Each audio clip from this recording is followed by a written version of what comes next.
Sarah Aroeste, and I'm so excited to share one of my favorite recipes with you. Today we are making the iconic Sephardic biscocho, also known as tadlikus, reshas, rosquitas, ka'ak, or even kularakia. But today I'm sharing with you the recipe that has been passed down in my family for hundreds of years. My family hails from Monastir, which is today in North Macedonia. But when my grandfather was born there in the early 20th century, it was all part of the Ottoman Empire. This cookie traveled with the Jews from 1492 when they were kicked out of Spain and then settled across the Eastern Mediterranean. Now, this cookie has been taught to me by my grandfather's 3 sisters.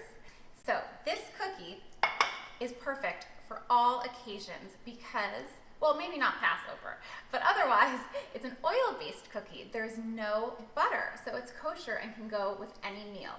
And let's try it out. Here we go. First, we're gonna start off with 3 cups of flour. We're going to add in 1 cup of sugar, half a teaspoon of salt, 2 teaspoons of baking powder.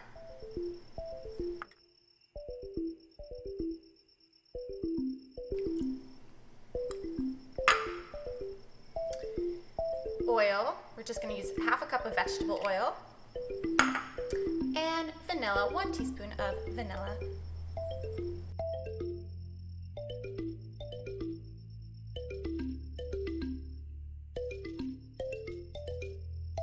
After kneading it with my hands for several minutes, it should start forming a nice big glob like this. And if it feels too wet, just add a little bit more flour. And if it feels too dry, just add a little bit more oil.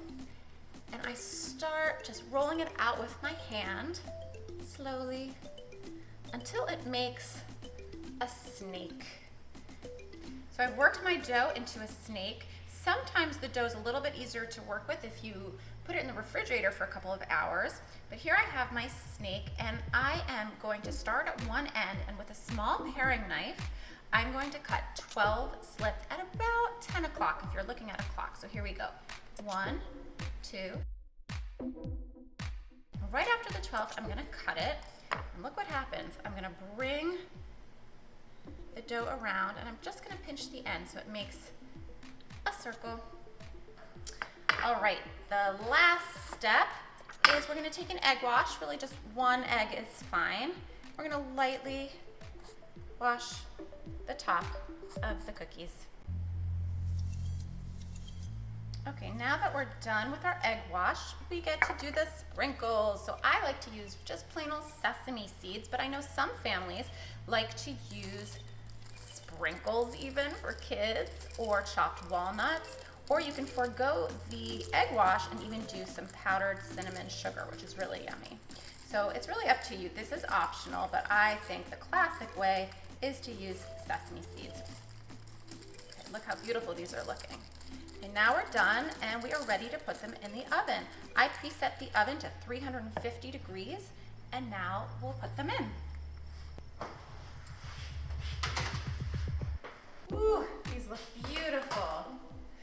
As we say in Ladino, the language of my Sephardic family, we say benditas manos. Benditas manos, literally blessed hands. So I wish you all benditas manos as you make these biscochos. You are all Sephardic chefs. So let's give this one a try. Look how beautiful that is. Perfect. Benditas manos.